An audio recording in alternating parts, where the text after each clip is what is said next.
चोर, बेवड़े। एक जोर की चीख सुनाई दी और फिर सड़क पर किसी के चलने की आहट आई। विपिन चिल्लाया, मैं चोर नहीं हूं, मैं एक टीचर हूं। मैं बस तुम्हें अपना स्टूडेंट बनाना चाहता हूं। और बेवड़ा कहना जरूरी है? सिर्फ चोर नहीं कह सकते। फिर विपिन को प्रिंसिपल की बात याद आई और उसने खुद से कहा, ये 17वां स्टूडेंट चला गया। अगर आज भी कोई स्टूडेंट नहीं मिला तो मुझे अपना बोरिया बिस्तर बांधकर स्कूल से जाना होगा। विपिन वैसे भी इस दुनिया का रहने वाला नहीं था। वो तो एक लाइब्रेरियन था। उसे बस इतना याद था कि उसने एक जलती हुई आग की लपटें देखी और वो बेहोश हो गया। जब उठा तो देखा कि वो किसी दूसरी दुनिया में पहुंच गया है। ये दुनिया तो बिल्कुल कहानियों में सुनी दुनिया जैसी है। युद्ध कलाएं और मार्शल आर्ट्स यहाँ बहुत मशहूर हैं और मार्शल आर्ट टीचर्स को लोग बहुत इज्जत देते हैं। जो मजबूत हैं वो यहाँ राज करता है। यही इस दुनिया का नियम है। सभी लोग उसकी बात सुनते हैं। इस शरीर में आने के बाद उसे लगा था पहले वो स्कूल का सबसे बेवकूफ स्टूडेंट होगा और शायद वो कभी लड़की भी ना पटा पाए। फिर वो अचानक से टैलेंटेड बनकर लोगों को गलत साबित करेगा और मजे से जिंदगी काटेगा। पर लगता है कुछ गड़बड़ हो गई। वो स्टूडेंट नहीं, गलती से किसी टीचर के शरीर में जा बसा, वो भी स्कूल का सबसे बेकार टीचर। दूसरे टीचरों की क्लास में तो इतने बच्चे थे कि खड़े होने की जगह नहीं मिली थी। वहीं विपिन की क्लास में एक बच्चा भी नहीं था।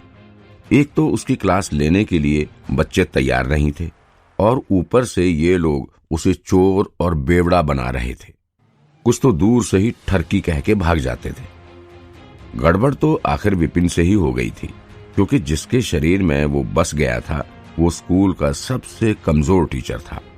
उसे किसी की प्रतिभा की कोई समझ नहीं थी। ऊपर से एक स्टूडेंट को उसने ऐसी गलत सलाह दी कि उस बच्चे की अच्छी खासी लड़ने की स्किल खराब हो गई और स्टूडेंट फेल हो गया।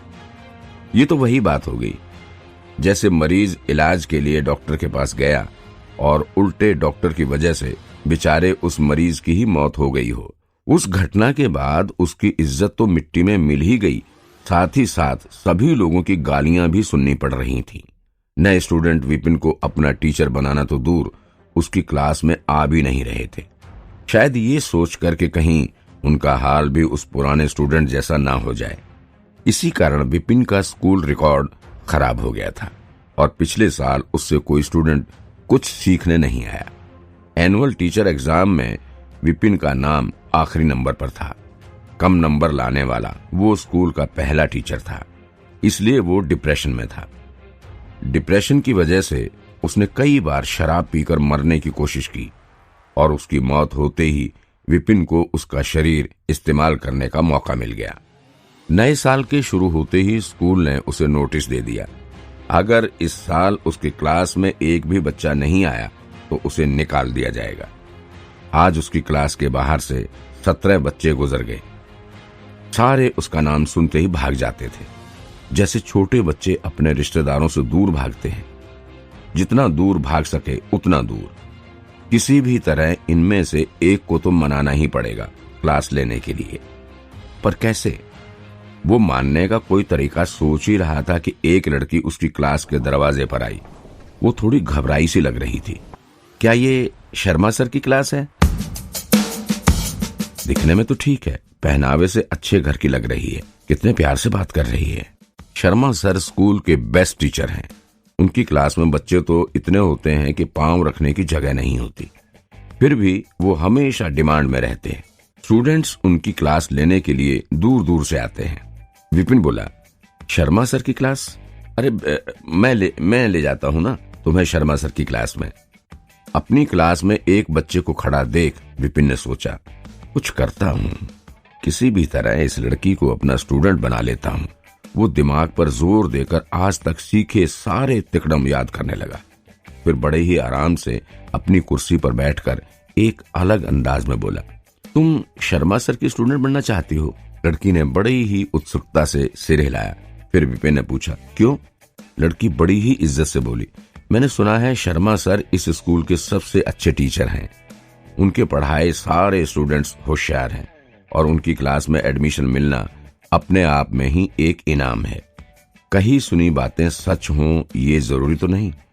टीचर्स जूते की तरह होते हैं। ये जरूरी नहीं कि सबसे महंगा जूता ही तुम्हारे लिए सबसे अच्छा हो। जरूरी ये है कि वो जूता तुम्हारे पाँव में आता है या नहीं। किसी टीचर की डिमांड कितनी हो, उसके पढ़ाने का तरीका कितना भी अच्छा क्यों ना हो, अगर उसकी सलाह तुम्हारी तकनीक से मिलती जुलती नहीं तो तुम आगे बढ़ना तो दूर, उल्टे तुम्हारी अपनी तकनीक बिगड़ जाएगी। अगर कोई टीचर उतना मशहूर ना भी हो लेकिन तुम्हारी और उसकी तकनीक एक ही हो तो उससे तुम्हें ही फायदा होगा।